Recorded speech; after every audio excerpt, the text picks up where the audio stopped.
बिस्मिल्लाहिर्रहमानिर्रहीम, अस्सलाम वालेकुम। इसराइल में इस वक्त मामलात इतने ख़राब हुए हैं कि उनके अपने मुल्क में अपने ही मीडिया पर ये चीज़ें चलना शुरू हो गई हैं कि वहाँ पर खाना जंगी का माहौल क्रिएट हो गया है। और पहली दफ़ा ऐसा हुआ है कि पुलिस, अवाम और फौज गुत्तम गुत्ता हो गए हैं। यानी पुलिस के लोगों ने, जो ख़ास तौर पर उनके अहम तरीन ऑफिसर्स हैं, उन्होंने लोगों के साथ मिलकर धावा बोल दिया है इसराइल के मिलिट्री बेसिस पर, और 9 के करीब फौजी रिहा करवाने के लिए आ रहे हैं। जो वाक़या हुआ है इसके बाद इंसानियत से आपका एतबार उठ जाएगा। देखिए, दुनिया में बदतरीन जुल्म किया अमेरिका ने अबू गरीब जेल में, और दुनिया में हर जगह पर किसी की यानी मिसाल ही नहीं मिलती।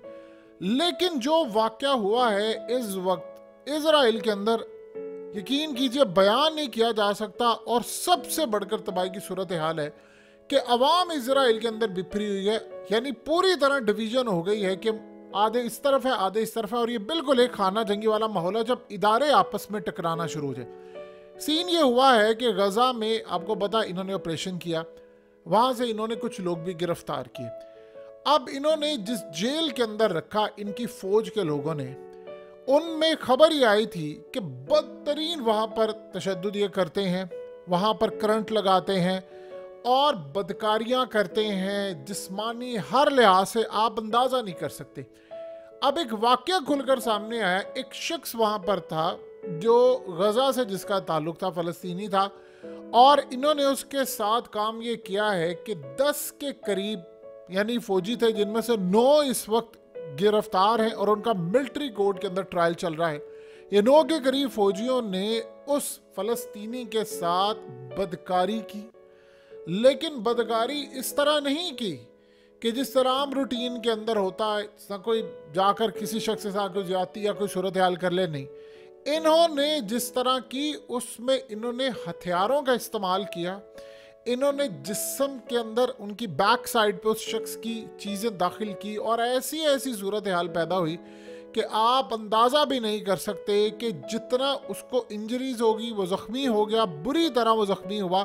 और ये तारीख का इतना बदतरीन वाक़या हुआ कि इसके बाद वो शख्स हस्पताल चला गया और ज़िंदगी मौत की कश्मकश में है।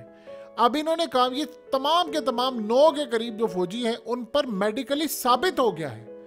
इनको गिरफ्तार कर लिया उनकी फौज ने और इनको रखा। अब सीन ज़रा देखिए क्या है। ये जो आपकी स्क्रीन पर ये धावा बोला जा रहा है, ये लोग हैं, ये कौन है? ये पुलिस के उनके लोग हैं, एलीट क्लास के लोग हैं, और इनमें आम लोग हैं, इनमें गवर्नमेंट के इत्तेहादी हैं, नेतन्याहू के वजीर के साथ। ये सारे लोगों ने धावा बोल दिया है इजराइल की मिलिट्री बेसिस के ऊपर, और वहां से जाकर उनको निकाल रहे हैं, दरवाजे तोड़ रहे हैं, और वहां पर सड़कों पर निकले हैं कि हमने किसी सूरत अपने फौजियों को जाया नहीं होने देना। किसी की जुर्रत नहीं हुई। उन्होंने कौन सा कोई कि आम लोगों का कर लिया, हमारे लिए तो जायज़ है। हम किसी और यानी तबके के लोगों को सब कुछ करने के लिए, हमारे यहाँ तो ये सब जायज़ है। तो क्या हो गया अगर उन्होंने एक काम कर लिया है? इस सूरत हाल के अंदर मामला ये हुआ है कि फौज की और पुलिस की आपस में लड़ाई होगी, और पुलिस को वो यानी लेकर, आप सोचे ज़रा कि मिनिस्टर ने हुक्म दिया कि कोई भी पुलिस को ना रोके, वहाँ की जो मिलिट्री पुलिस है उनको ना रोके और दूसरी को ना रोके, और वो सारे अब जाकर धावा बोल रहे। अब आप ये सोचेंगे इसराइल में इस वक्त सड़कों पर निकले हुए हैं लोग, और वो छुड़ाने के लिए ले जा रहे हैं कि हमने उन 9 फौजियों को ले जाना है जिन्होंने बदकारी की है, जिन्होंने तारीख का बदतरीन गुनाह किया है, ऐसा गुनाह किया जिसकी इंतहा नहीं। अब सबूत इतने ज़्यादा है, इतने ज़्यादा है उनके खिलाफ कि ये बिल्कुल आसानी के साथ इंटरनेशनल कोर्ट के अंदर इसको आप साबित कर सकते हैं, और उसके खिलाफ, इनके खिलाफ एक्शन लेने के लिए मामला सामने आ सकता है। अब हुआ ये है कि जो मिनिस्टर्स आपकी स्क्रीन पर आ रहे हैं, ये इतने घटिया हैं कि इन मिनिस्टर्स ने कहा है कि कोई नहीं, ये सब जायज़ है हमारे यहाँ, तो हम तो छोड़ेंगे नहीं। और इस सूरत हाल में बैकी और कहा है कि हर सूरत हमें उन फौजियों की रिहाई चाहिए। अब उधर आप ये देखिए कि जो डिफेंस मिनिस्टर है, उसने, वो आपको पता आर्मी चीफ रह चुका है, तो उसने नेतन्याहू को कहा है कि ये क्या तमाशा है, आपने ये तमाशा लगा कर रखा है कि फौज के आधे लोग ये कह रहे हैं, आधे ऐसे कह रहे हैं। अब सबसे बड़ा मलबा ये पैदा हुआ है कि ये करने जा रहे हैं लेबनान के अंदर ऑपरेशन, और आपको पता है कि इन्होंने, अर्दोगान ने जो इनको कहा है कि भाई वो फौज दाखिल करेंगे और फलाना करेंगे, तो वो जो सपोर्ट है इंटरनेशनल सतह पर वो इनको नहीं मिलेगी। लेकिन उससे ज़्यादा खतरनाक मामला ये है कि इसराइल के जो खास तौर पर सफ़ीर रह चुके हैं, साबिक सफ़ीर तुर्की के अंदर, उनमें से कई लोग अब उठकर ये बात कह रहे हैं कि अर्दोगान जैसे ही लेबनान के अंदर आप दाखिल होंगे और वो तुर्की पूरी तरह मदद करने के लिए आ जाएगा, क्योंकि लेबनान के बाद अगला नंबर है तुर्की का। सो इस सारी सूरत हाल के अंदर ये लड़ाई बढ़ने जा रही है और इंटरनेशनल कोर्ट के अंदर अब इसराइल की फौज के खिलाफ इकदाम होने जा रहे हैं। ये इतना बड़ा केस बन गया है कि इसराइल के अंदर वो कह रहे हैं खाना जंगी का माहौल है। वो कह रहे हैं हमने किसी सुर नहीं छोड़ना, सजा इनको देनी है इन फौजियों को, और अगर हमने जब इनको मिलिट्री कोर्ट में साबित हो गया, सजा दे दी, तो उसके बाद पूरे का पूरा इसराइल सड़कों पर होगा। आधे इजरायली एक तरफ होंगे, आधे एक तरफ होंगे, और हमें खतरा ये है कि खाना जंगी का माहौल क्रिएट होने वाला है। अब उनको वो पेश कर रहे हैं ट्रायल के अंदर। अब जैसे ये ट्रायल मुकम्मल होगा, वहां से ये ट्रायल लेकर जाएंगे इंटरनेशनल सतह पर। इसराइल पर आप जानते हैं ऑलरेडी पूरी दुनिया के अंदर हो रही है तनकीद। अब मसला सारा यहाँ पर यह है कि रूस ने इस केस को टेकअप करने जा रहा है, चाइना इस केस को टेकअप करने जा रहा है, सारा वर्ल्ड टेकअप करने जा रहा है। कैदियों के हकूक होते हैं, आपने उनको बताना होता है आपने ऐसी हरकत की है, बदकारी की आखिरी हदें क्रॉस कर दी हैं, और डूबकर मर जाए। ये सारे की सारी उम्मत मुस्लिमा के अंदर जो ठेकेदार बने हुए हैं, एक बंदा उठकर मदद करने। आप बताइए कितने इस्लामिक वर्ल्ड के अंदर आज ये सारी की सारी खबरें चली। ये ब्रेकिंग न्यूज होनी चाहिए थी, हर जगह पर बताएं कि क्या मामला, और उसके बाद आप जाए ना, भेजें फौज जाकर के भाई हम मदद करने के लिए जा रहे हैं। ये तो अब हमारे वहां पर जो सूरत हाल है वो कंट्रोल से बाहर हो रही है, लेकिन कोई नहीं जाएगा। सबको अमेरिका ने शटअप कॉल दी हुई है, किसी ने कोई मदद करने के लिए नहीं जाना। ये बात आप अच्छी तरह समझ रहे। अगर जाना होता तो वो पहले दिन चले जाते, 300 दिन गुजर गए तकरीबन, इनमें से कोई नहीं जाने वाला।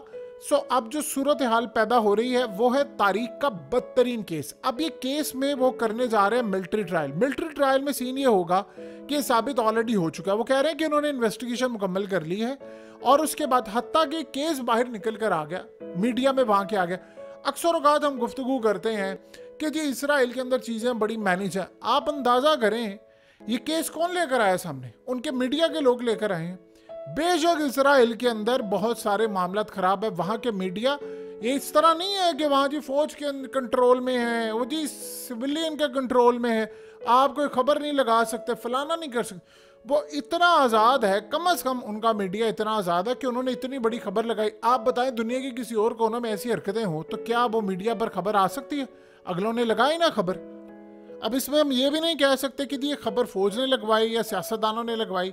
ये खबर निकल कर बाहर सामने आ गई, और ये खबर इसलिए निकल कर सामने आई है, तो सबसे बड़ी सूरत हाल है कि इन मामलात में आप ये नहीं कह सकते इसमें फौज की भी बदनामी है, सिविलियन इदारों की भी बदनामी, और मिनिस्टर्स कह रहे हैं कि जाओ धावा बोलो, जाकर फौज के ऊपर धावा बोल दो। अब फौज के जो सरबराह है उसने नेतन्याहू को शदीद सुनाई है। उसे कहा क्या तमाशा आप लोगों ने यहाँ पर लगाया हुआ है। फौज के जो तर्जुमान है वो सुना रहे हैं, वो कह रहे हैं कि जिन फौजियों ने किया है हम उनका ट्रायल करेंगे, और तुम्हारे मिनिस्टर कह रहे हैं मुल्क में खाना जंगी करवा दो। आप ये चाह रहे हैं कि पूरा मुल्क फौज के खिलाफ लड़ पड़े। ये नहीं, असल मसला ये नहीं है। ये थे असल में रिजर्व फौज के लोग। रिजर्व फौज के असल में ये लोग थे, यानी एक होती है रेगुलर फौज, एक होती है रिजर्व फौज। रिजर्व फौज ये है कि जिन्होंने मिलिट्री ट्रेनिंग ली हुई है उनको इन्होंने बुलाया भाई। ये करते क्या थे वहां पर जेलों में, जरा समझिएगा। ये जेलों में इतना ज़्यादा लाउड म्यूज़िक लगाते हैं, इतना लाउड म्यूज़िक लगाते हैं कि जो वहाँ पर कैदी होते हैं उनके कानों के पर्दे फट जाते हैं, वहाँ से निकलना शुरू हो जाता है खून। उसके अलावा इनके खिलाफ इतने मामलात ख़राब होते हैं, इतने मामलात ख़राब है कि तारीख का जो जेल नहीं है इनकी, ये दोज़ख है। ये इलेक्ट्रिक शॉक यूज़ करते हैं, वहाँ बुरी कंडीशन है, उनको मारा जाता है, वहाँ सर्जरी जो होती है किसी की, आप अंदाज़ा करें उनको बेहोश नहीं किया जाता। अब आप सोचें अगर आपने किसी को वहाँ पर एड देनी है और आप उसकी सर्जरी करें, आपने बेहोश नहीं किया, तो उनकी चीखों की आप आवाज़ सुन सकते हैं। सो इस सारी सूरत हाल में इतना बुरा इनको रखा जाता तारीख की, यानी हम भूल जाएं कि हज़ारों साल पहले रोम में क्या होता था, फलाना सजाएं दी जाती थी, ये उससे बदतरीन सूरत हाल है। फिर उनकी रिकॉर्ड करते हैं वीडियो शीखे और बाकियों को जाकर सुनवाते हैं और कहते हैं कि ये देखो ये मामला हो रहा है। तो आप यहाँ से अंदाज़ा कर लें कि तारीख का बदतरीन घिनौना जुर्म यहाँ पर हो रहा है, लेकिन कोई इनको पूछने वाला नहीं है। और सबसे बढ़कर अब मामला ये हो गया, वो कह रहे हैं कि अगर ऐसा मामला, बस सीन कुछ ये हुआ है कि गजा से उनको अपनी फोर्सेस बुलाना पड़ी हैं कुछ इलाकों से खाली करके, और गजा से फौज बुलाकर उन्होंने इनको रोका है। अब वो कह रहे हैं कि कैदियों को तो हमने छोड़ना नहीं है, यानी जो हमारे जो लोग हैं जब तक ट्रायल मुकम्मल नहीं होता, और गालिबन इनके खिलाफ सजा है, क्योंकि अगर ये सजा ना दी तो इंटरनेशनल कोर्ट में मामला चले जाएंगे, तो यहाँ से बड़ा काम खराब होगा। एक चीज़ अब वो कह रहे हैं कि हम इनका ट्रायल करने जा रहे हैं। उसके बाद खतरा ये है कि जो राइट विंग के लोग होते हैं, जो इंतहा पसंद है, वो ये काम करने के लिए जा रहे हैं। उन्होंने बड़ी तादाद के अंदर इसराइल में जो हज़ारों लाखों लोग हैं उनको वो सड़कों पर लेकर आ रहे हैं, और वो धावा बोलेंगे मिलिट्री बेसिस के ऊपर, फौज के ऊपर। वो कह रहे हैं ये मामला तब होने जा रहा है कि जब लिबनान की जंग हमारे सर पर खड़ी हुई है, और हम लिबनान की जंग किसी भी वक्त शुरू करने वाले, जब ये सारे का सारा मामला सामने आ गया। अब ये सूरत हाल इसराइल के लिए इतनी खतरनाक है, वो कह रहे हैं कि एक तरफ हमने जंग में कूदना है, दूसरी तरफ हमारे अपने अंदर लोगों का मसला, और सबसे बढ़कर अब सीन ये हुआ है कि वो कह रहे हैं कि अब यानी मिलिट्री की जानिब से मामला सामने आ रहा है कि अगर हमने इनको सजा ना दी तो ऑलरेडी सबसे बढ़कर अवाम जो है वो सड़कों पर निकली हुई है, ना हम अपने कैदी रिहा करवा पा रहे हैं, ना कोई और मामला हो रहा है, तो अवाम निकली हुई है सड़कों के ऊपर।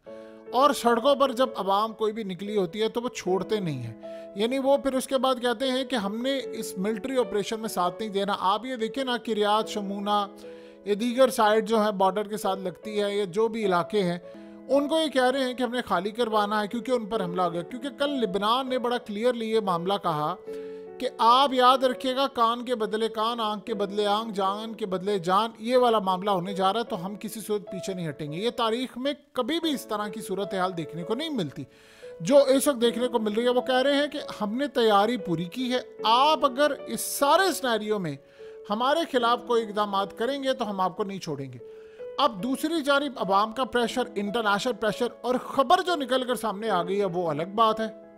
एक अजीब सिनेरियो ये बना है कि ईरान के जो प्रेसिडेंट इस वक्त बने हैं, 70 से ज़्यादा इस वक्त ममालिक ने उनकी जो सरमनी है, यानी आप ये देखें उसमें पार्टिसिपेशन के लिए यानी मामलात रखे हैं सामने। ये पहले नहीं हुआ। और सबसे बढ़कर बात, अब ईरान के जो प्रेसिडेंट है उनकी मुलाकात हुई है यमन की लीडरशिप से, और उन्होंने कहा है कि इस सारे सिनेरियो में हम लोग तैयार हैं। अगर ये इन्होंने लिबनान पर हमला किया तो हम तैयार हैं, आप बेफिक्र हैं, हम ऑपरेशन करेंगे समंदरों के अंदर भी और इजराइल के खिलाफ आखिरी हद तक। अब ये जो लड़ाई होगी वो हम ये इंतज़ार नहीं करेंगे कि क्या जैसे ही लिबनान पर हमला किया तो ये काम करें। उधर तुर्की की जानिब से अब इसराइल के मीडिया में खबरें आ रही हैं कि तुर्की ने लिबनान को कह दिया है, ईरान को भी कह दिया है कि अगर ये मामला हुआ तो हम आपको हर तरह से हथियार सप्लाई करेंगे, ग्रुप्स को, फोर्सेस का। आपको पता ऑलरेडी अर्दोगान ने बयान दे दिया है कि अपनी फौजें भी दाखिल करेंगे।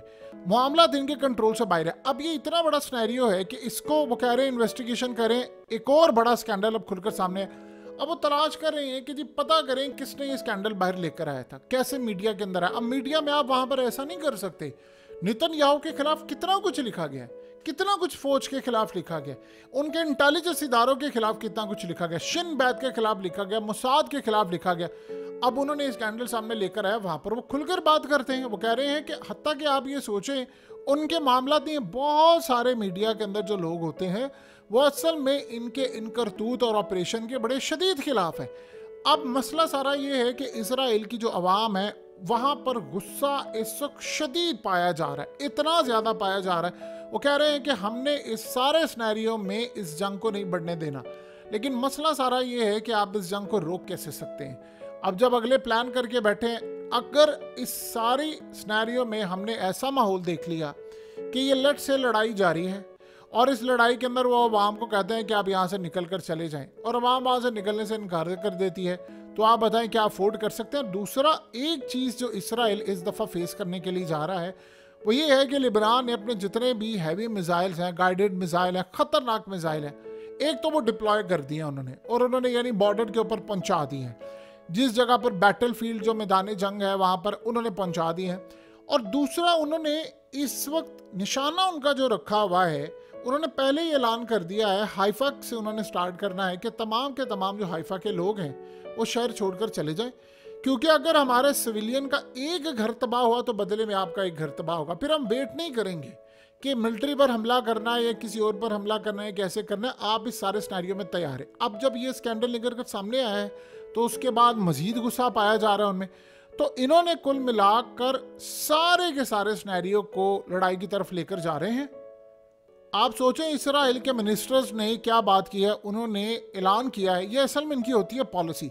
उन्होंने कहा जी हम पहली दफ़ा, ये ज़रा सुनिए उनके अल्फाज, पहली दफ़ा 2000 साल में लिबनान को हासिल करने जा रहे हैं और अब हमने यानी साउथ लिबनान को मुकम्मल तौर पर कब्जे में लेना है। आप ये सोचें कि इस वक्त जो मैक्रन ने, आपको पता है कि ख़ास तौर पर ईरान के प्रेसिडेंट ने कल कॉल की है मैक्रन को और कॉल करके उससे बड़ा क्लियरली बताया है कि समझा दें इसराइल को, अगर इस जंग के अंदर वो कूदा या उसने लड़ाई की तो फिर हमारी सारी फोर्सेस आज़ाद होगी। कल जब मैक्रन ने नेतन्याहू को कॉल किया और कहा कि आप इस जंग को अवॉइड करें तो उसकी जानिब से बड़ा क्लियरली था कि हम अपने मुल्क का दिफा करेंगे। अगर हम ना दिफा कर पाए तो फिर याद रखना अगला नंबर यूरोप का आने वाला है। हम आपके लिए लड़े हैं तो आपको हमारे साथ खड़े होना पड़ेगा। फ्रांस को अच्छी तरह पता है कौन किसके लिए लड़ा, कौन क्या मामला कर रहा है, सो लिहाजा उन्होंने पूरी तरह ये मामला क्लियर कर दिया है कि भाई हम इस वक्त आपका ये साथ देने को तैयार नहीं। सो अब आप ये सोचें इतना बड़ा ऑपरेशन हुआ है, इतना गंदा स्कैंडल आया है और इतनी सूरत हाल है, लेकिन आफरीन है, छोड़ें सारी बातों को इस्लामिक वर्ल्ड के ऊपर कि कोई मजम्मत तो छोड़ें, बड़ी दूर की बात है, मीडिया पर कैंपेन खबर कोई चीज़ ही नहीं आ रही। ये हमारी हालत है और कहने को जी हम एक जिस्म है, एक जान है, कुछ भी नहीं है, सब ड्रामे और फिल्में डायलॉग है और कुछ नहीं है।